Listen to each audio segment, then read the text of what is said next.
Hi, hello guys. Welcome po ulit sa YouTube channel natin, no. So, meron na naman tayong tutorial today, guys, no. Ano bang ating tutorial? So, guys, ang tutorial natin today, ituturo ko sa inyo kung paano gumawa ng antena ng HF, no. Yung kung tawagin ay dipole HF wire antenna, half wave. So, simple lang ang paggawa ng antena ng HF, no. So kung gusto nyong matutunan, tapusin nyo lang po yung video at for sure madali nyo itong matututunan. Pero bago natin simulan ng ating tutorial, no, maraming salamat po sa mga subscriber natin dyan na walang sawang nanonood ng ating YouTube video, no. At sa mga hindi pa po nagsusubscribe, baka naman kindly subscribe my YouTube channel, Captain Alas YouTube channel. So, wag na po nating patagalin. Let's go. So guys, ipapakita ko sa inyo yung ating mga equipment na gagamitin sa testing. So, ito ang ating power supply, 50 ampere Zebra, no? And then, ito meron tayong number 14 wire antenna. Ito yung ginagamit sa electrical, no? So, itong ating HF TS430, no? By Kenwood. Medyo old school na to. And then, meron tayong Comet antenna tuner. And then, ito yung ating mga gagamitin sa paggawa ng dipole. So, ano-ano ba ang kailangan natin, no? Of course, kailangan natin ng number 14 na wire antenna. Okay. So, may naka-prepare na tayo dito, no? Pwede rin kayong gumamit ng kahit number 12, medyo malaki, so walang problema. So, kailangan natin ng 2 pieces na wing nut. Itong eye bolt. So, stainless eye bolt. Of course, etong SO239, no? SO239. So guys, etong SO239, hininangan ko na yung pinaka-positive niya, no? And then later on, papakita natin kung saan ito ilalagay, no? So, meron siyang eye terminal sa dulo. Tapos, ito yung pinaka-negative niya, no? So, kasali rin to. Ano pa? Kailangan mo ng insulator ball. Of course, etong SWR, no? Meron tayong SX200, then Nano BNA. Meron din tayo ritong panghigpit, no? And etong tester. At ito, importante sa lahat, itong box na gagamitin natin, no? So guys, ang ituturo ko sa inyo, simpleng dipole antenna lang to, no? Wala siyang toroid or ferrite, no? So, ano siya? Direct feed. And then, ipapaliwanag ko sa inyo yung formula na gagamitin natin, no? Kasi may computation yung haba ng ating wire antenna. So guys, ito yung simple drawing ng ating dipole antenna. So kung makikita nyo, parang nakadipa siya, no? So yung total length ng ating wire is 65.96 feet or 20.11 meters. Halfway po ito ng dipole, no? And then, hahatiin natin sa dalawa yon, which is yun yung B. So, 32.98 feet ang both side, no? Or 10.05 meters. Kasi ang full wave po ng 40 meters is 40 meters. Kaya nga 40. Since half wave, so kalahati lang po yung gagamitin, no? Kaya ang total length niya is 20.11 meters. So, paano ba kukumputin yung formula? Ito po, yan yung formula. 40 meters half-wave dipole HF antenna, no? So ito po yung formula, no? Standard to 468 divide frequency. So 468 divide 7.095 para frequency po to. Kung sa ibang frequencies, for example, dekada, di ilagay nyo lang po rito 7.395, no? So 468 divide 7.095 equals 65.96 feet. Ito po yung total length. Ayun. Yan total length. 65.96 feet. Or 20.11 meters. So, paano ba nakuha yung 20.11 meters? So, kailangan alam niyo yung conversion, no? So, hindi ko pala naisulat dito, no? Kasi feet to eh. So, paano nakuha tong 20.11, no? Baka sabihin, paano nakuha ni Alas yun? So, 1 meter po, 1 meter equals to 3.28 feet. Okay? So, conversion po yan, no?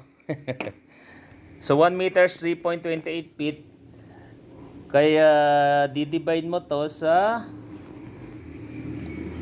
65.96 divide mo sa 3.28. Yan.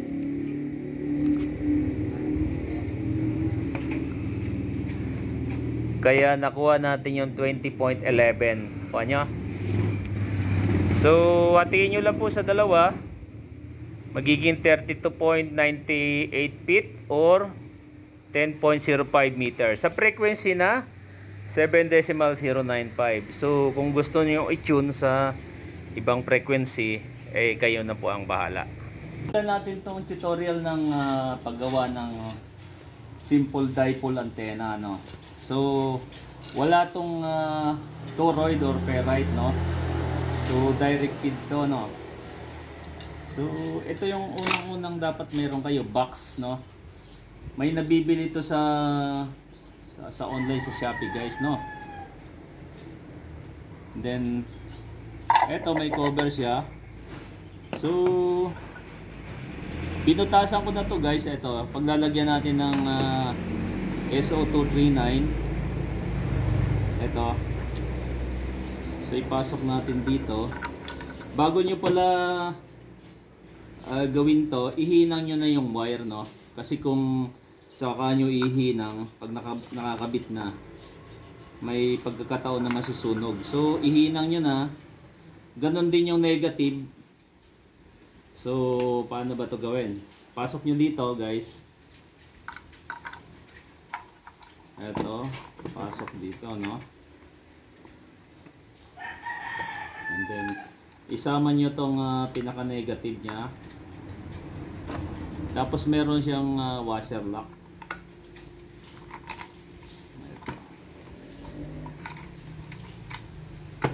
Okay.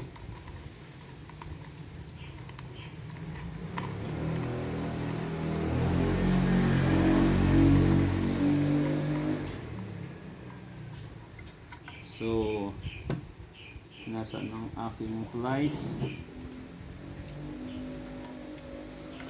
And then, ipitan nyo siya, of course.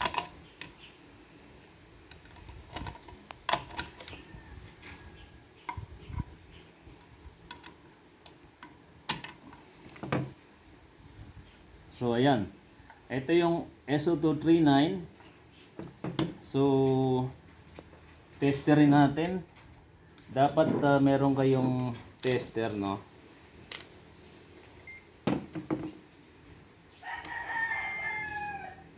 So, natunog. Ito yung positive niya. Kailangan tutunog to. Ayan. Ibig sabihin, hindi putol yung wire, no? Ito dapat hindi tutunog. Kasi negative to. So, pag ididikit ko dito, negative. So, okay yung wire natin, no? So, yan ang forma niyan, guys, no? Yan. Okay. And then, sunod yung ikakabit. Itong wing nut. Yan, may washer siya. Dalawa to.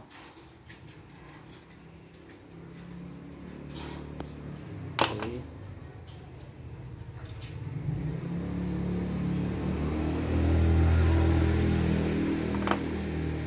Ayun. So, isusuot nyo dito, guys. Ito. Kaya meron siyang i-terminal para ready na siyang isuot, no? Okay. Ayan. Kita nyo. Tapos, dito, lalagyan nyo ng yan. Okay. Tapos, hihigpitan natin. Pag nagigpit kayo, dapat hindi masyadong mahigpit, baka naman mabasag tong. So ayan, nakakabit na yung kanyang negative, no? So dito sa kabila, yung positive niya. Okay. Positive.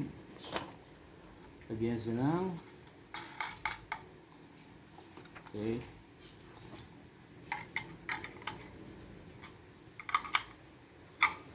Guys, ito simpleng ano lang to. Wala siyang toroid, no? Yung ibang ginagawa natin na may toroid, yun yung end-fed. So ito dipole lang talaga, no? So yan ang forma niya, no? So ito yung pinaka sabitan niya, no? So dito sa ibabaw.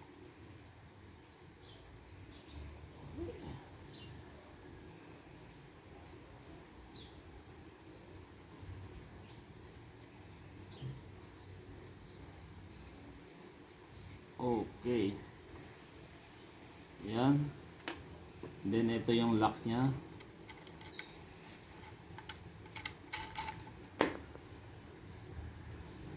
So guys, stainless tong ginagamit natin, no. May nabibili naman yan sa online, no.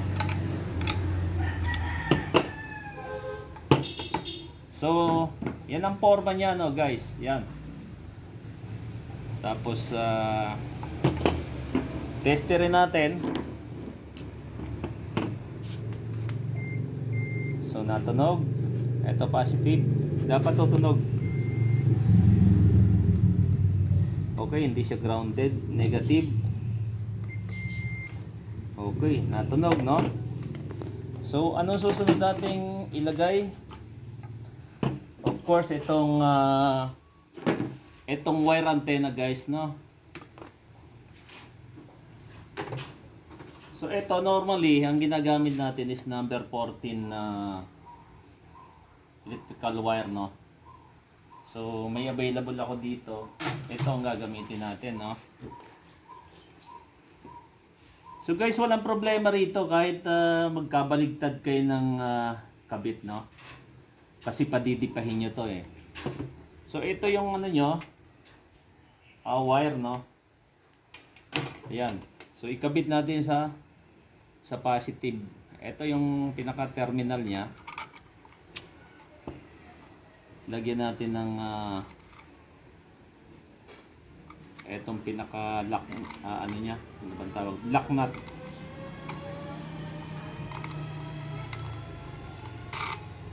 Okay. Alright. Kabila.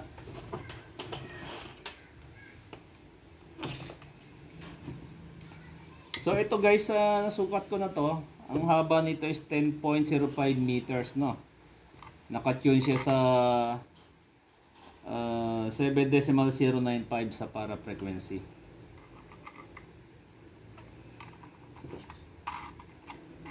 Ayan. So nagmumukha na siyang antena, no. Okay. So yan lang ang simpleng ano niyan, guys, no. Napakasimple, ha. Okay. So bago natin isara,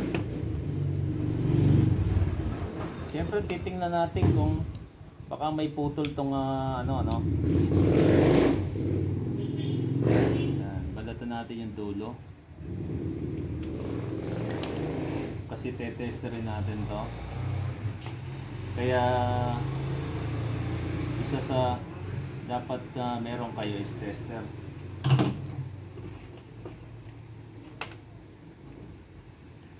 Okay, tutunog. Okay. Positive. Dapat tutunog. Ito hindi dapat tutunog kasi negative to. Okay. Then negative. Okay, so ibig sabihin hindi putol yung wire, no? So bago nyo ito isara guys, no? Bago nyo isara, lagyan nyo ng silicone para hindi siya pasukin ng tubig. So guys, ito meron siyang parang bulate, no? Dito to sa seal. Yan, ilalagay yung ganyan.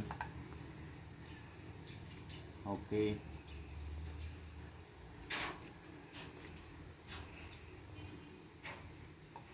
Bago nyo isarado yung box nyo, no? Ito, sumusobra to ng konti eh. Ayan.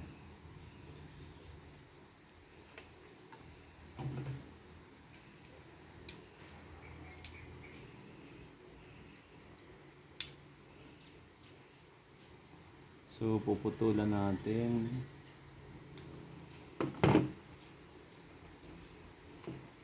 Okay.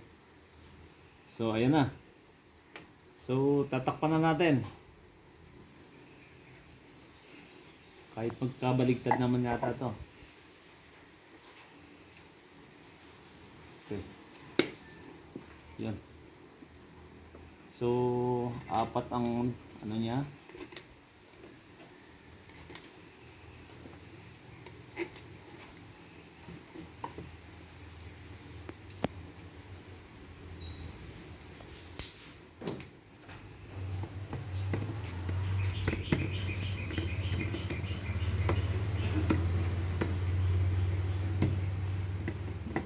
Okay. So pag nagigpit kayo, ayan yung both side muna across din ito.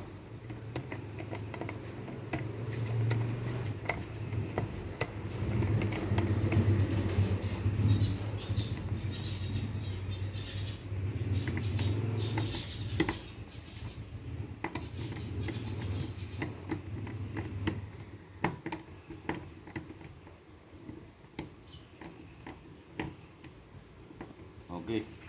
So ito guys ang forma nito, no? Dito kakabit yung coax. Ito yung dulo nito, no? Meron tayong 20 meters coax. Ayan.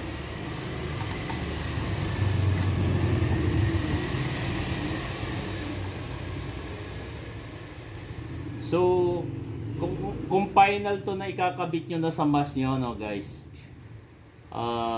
lagyan nyo siya ng rubber tape o electrical tape. Tapos pwede nyo i-loop ng isa. Paano ilo-loop?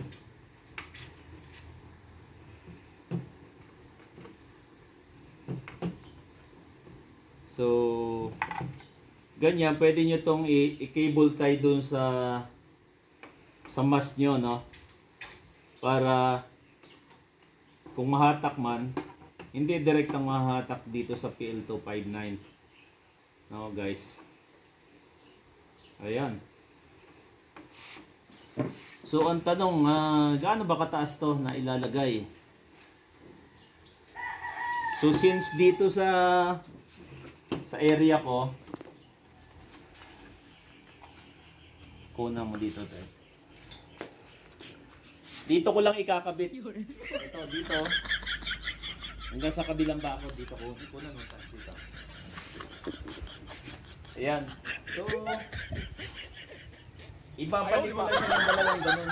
Kasi iba kong antena nasa mas. So, for testing lang naman to. Dito ko to ilalagay, no? Isasabit ko sa puno.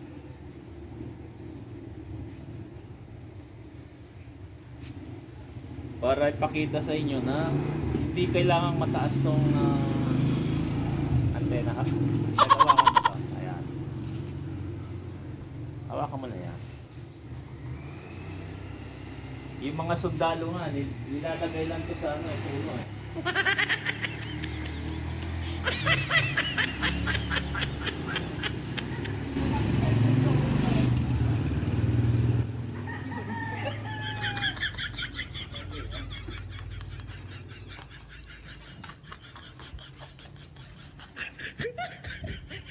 Ito pala guys, iwasan mo na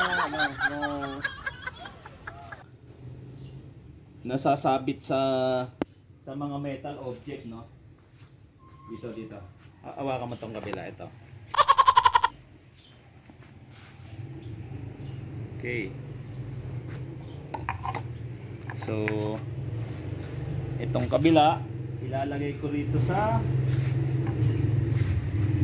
puno ng kalamansi. No.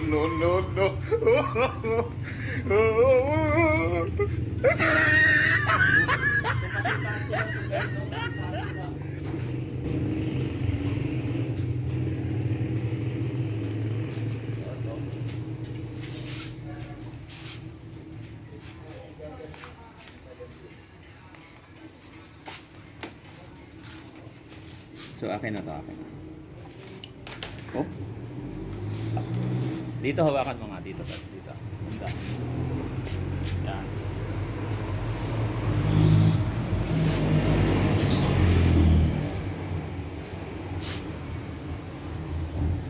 Pero the best dito guys ay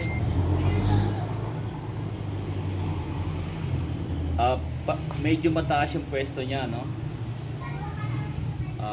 Saan ko ilalagay itong kabila?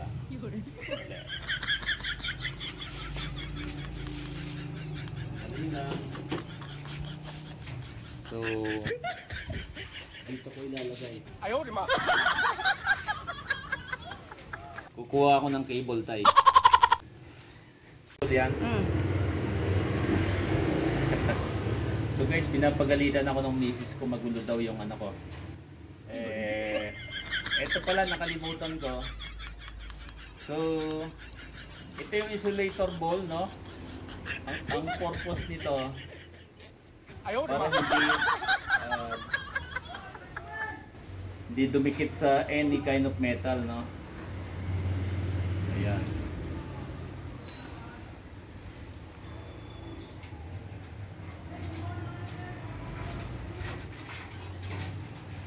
Okay. So,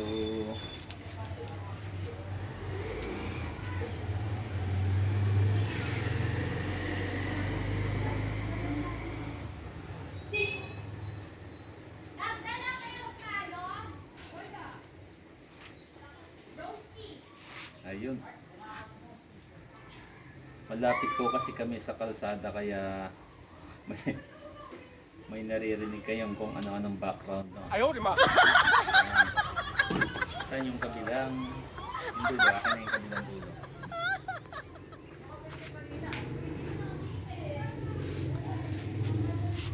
So, eto.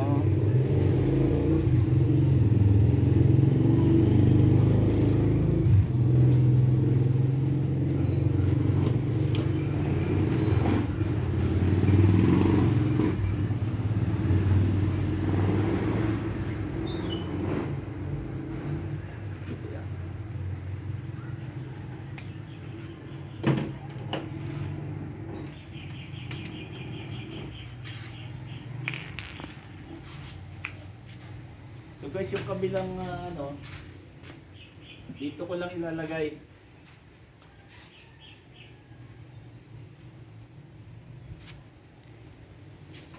Ayan.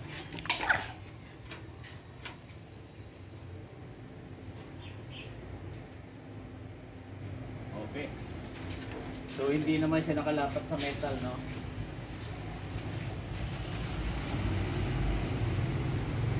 Ito.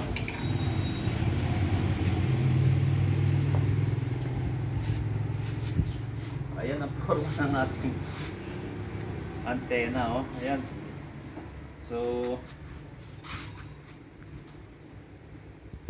kasi i-demo natin. Dito lang natin ikakabit. Dito, yan.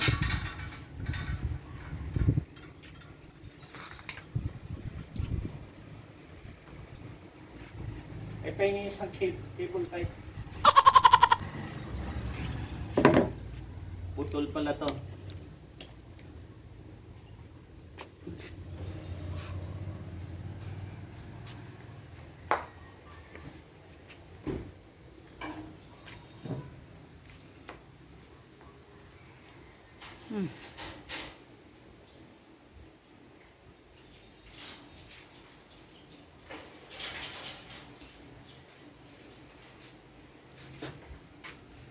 Guys, naikabit na natin yung antena natin. Ito lang, oh. Ito, yan. So, ilagay sa, ayun yung box, yan. Ayun, pinatakbo ko doon sa may puno ng bayabas. Ito. Ayun, tapos andun yung dulo. Okay. Andun yung kabilang dulo. Andun sa may kalamansi. Ayan, yan. And then yung dulo ng coax kakabit natin sa radyo. So guys, yan yung coax natin, oh. RG58 lang ginamit natin, no. Ito naka-coil pa nga siya. Medyo ilalatag natin mamaya. And then kakabit natin dito sa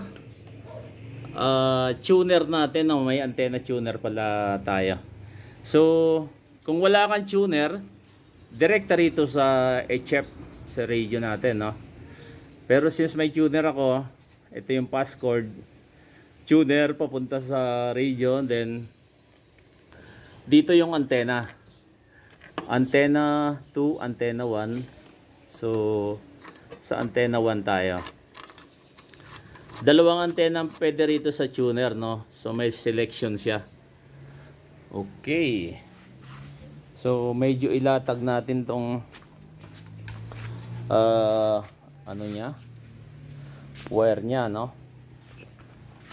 Ayan. Kasi naka-coil, no? Alright. So guys, naikabit na natin sa power supply, no? So eto, tetestingin natin. Then meron akong manual tuner, no? Guys, meron akong manual tuner. Pero titingnan ko muna kung ano ang tono nung ginawa nating wire antenna. Ayan, no? Andito lang sa baba. Tingnan natin kung ano ang tono pag naka-off yung tuner. So kung papansin nyo, ito. Ayan, naka-off yan, guys, no? Ipupus mo lang on. So ito, naka-off. So kung magtotono ka, ilalagay muna natin sa AM mode, no? Yan, normal naman yan. Okay. So tingnan natin. Ayan guys, oh. Ilan yan? 1.3. 1.3. Wala siyang tuner, no? Okay. Kita nyo?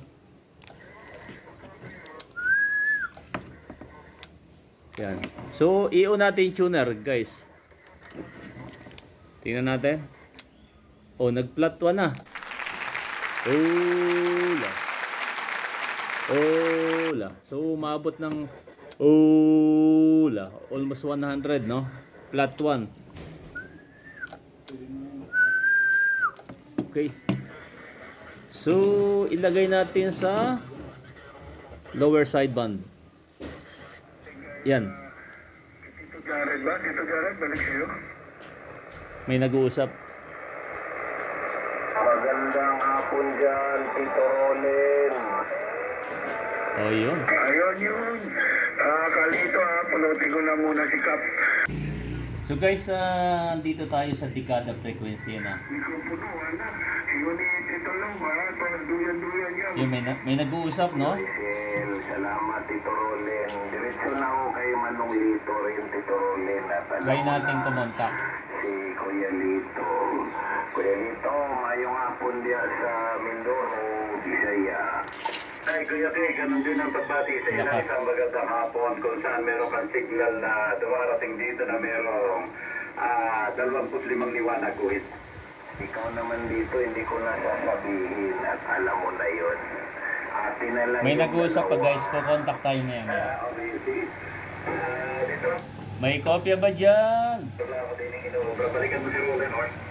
Sige, tao ko yan, Lips. Salamat. Yung nag-ula-ula, sige po, tuloy na po, tuloy po. Tatabi na kami. Kontak sa Mindoro, si Alas to, si Alas ng Laguna. Sige po, patuloy po. Yeah, Mindoro Station, sino po ba yung nasa Mindoro? Si Taros, ito, Kapitan na lang, sorry. Ay, Tito Taros, magandang hapon dyan. Kamusta na po kayo? Ito, nasa ilalim na mainit na sikat ng araw ko. Ay, ganun ba? Eh, anong ginagawa mo dyan sa, sa init ng araw?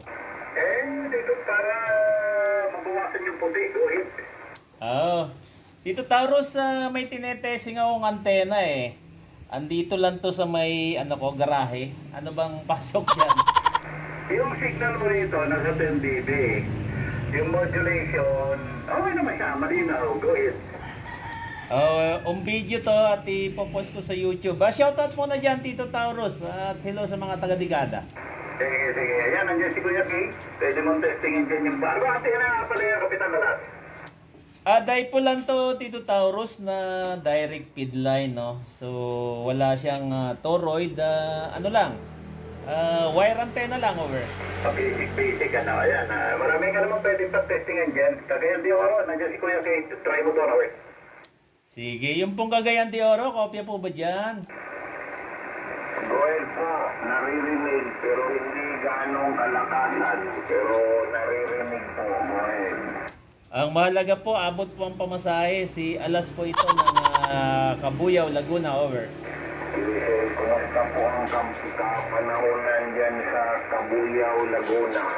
Dito sa Cagayan de Oro, sa bandang Mindanao, mainit po, mainit. Dyan kaya Kabuyaw po. Ay, Tito, dito sa Laguna, same lang po, mainit din. Ano pong call sa inyo, Tito?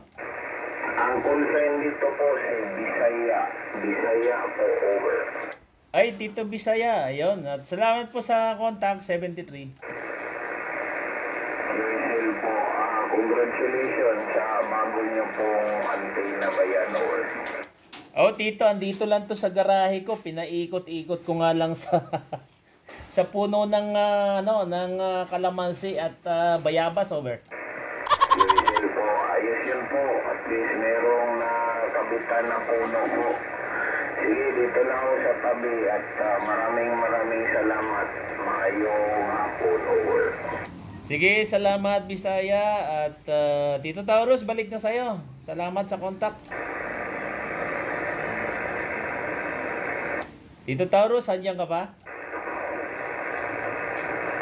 Ayun, wala na. Meron pa po bang station bago tayo bumitaw? Kapitan Alas, kopya ba dyan? Kopya po, sino po ito? Malakas. Ang laki ng audio. Rain, water. Ay, Tito Rainwater. Saan nga ba location mo? Dito Kapitan Alas kasi nakatatig yun dito, guys. Location mo daw dito. Ha? Location mo daw. Tanong ni Alas. Ayun, dito ako, may kawayan, Bulacan. Ayun, Bulacan nga pala. Sige, Tito Rainwater at magandang hapon po dyan. Yung pong isang nag-assist location? Tango X Antipolo, over. Tito Tango X, Godidat. Ng Quezon City, Visayas Avenue. Tango X, Godidat, go ahead. How copy dyan? Ayun, bati-bati dyan. Bati din dyan kay, Conrad sa Bisaya, sabi niyo. Ayun, 59 plus po kayo dito. Sige, continue. Andyan si Conrad. Take it over. Tito Conrad, magandang hapon diyan sa QC ka ba? QC? Roger. Affirmative. QC, Quezon City. Over. Tito Conrad, kamusta ang pasok diyan? At mamalinaw ba? May tinetesting lang na dipole. Tatlong bar sa Marine Radio ko, Marine Icon. Malakas kanina, hindi pa masyado kalakasan eh. Ngayon, lumakas ka na, alas over. Ay, salamat Tito Conrad at ganun ka din dito. Matibay yan, maganda yung Marine Radio. Anong model niyan? Icon ICN 710, Marine Radio, over. Oo, kulay orange yung display, no? QSL, Sige, salamat Tito Con at 73 po. Salamat sa contact. Sige, alas ng Kabuyaw. Balik sa'yo doon. 150. Ayun guys, medyo okay yung ating contact, no? So, nakakontak tayo sa Mindoro, sa Mindanao, no? And then sa Bulacan, saka kay Tito Conrad ng QC. So, not bad kasi imagine nyo, ito lang yung ating antena, oh guys. Ito. Ito lang nakasabit doon sa Kalamansi. Ayan. At yung kabilang dulo andito sa Bayaban. Ayan. So, not bad, no? What else kung ilagay natin doon sa taas, no? Guys, yun, no? Nakakontak tayo ng medyo malayong station. At napakababa ng antena natin, no? Nakakontak tayo Mindoro, Mindanao, Quezon City at Bulacan, no? So guys, sa outside amateur sa frequency ng dekada, pag wala siyang tuner, 1.3, no? So naka-tune kasi to, tunean ko to sa para frequencies. So checkin natin kung ano SWR, no? Kasi kanina hindi ko na-check eh. So ito 7.095, nilagay ko siya sa AM band, no? Okay. Off ang tuner. Yan, naka-off. Tingnan natin yung SWR. Ayan guys, oh. Bahagya ng gumalaw. Hindi, 1.1 yata, 1.2. So, i-plot 1 natin. Oops. Pihitin natin ng konti. Okay, yan. Plot 1. Plot 1 natin. Ayan, okay. Kita nyo guys. Plot 1 na siya. Oh, 100 watts. Oh, kasi pag nag-plot 1 siya, medyo pansinin nyo. Pero ang ganda ng ano tune, no? So 1.1 walang tuner, no? Kaya kahit wala kang tuner guys, no? Kahit wala kang tuner, kung tama ang computation mo ng wire length antenna mo, so pwede, no? So sundan nyo lang po yung tutorial na ginawa natin at masisihan kayo, no? Okay, so hanggang dito na lang po ang ating tutorial vlog. Sana'y may natutunan kayo sa paggawa ng HF antenna, no? At kung meron po kayong mga tanong, so just comment lang po sa comment section. So this is Captain Alasor, DB1XRY. Have a nice day, 73.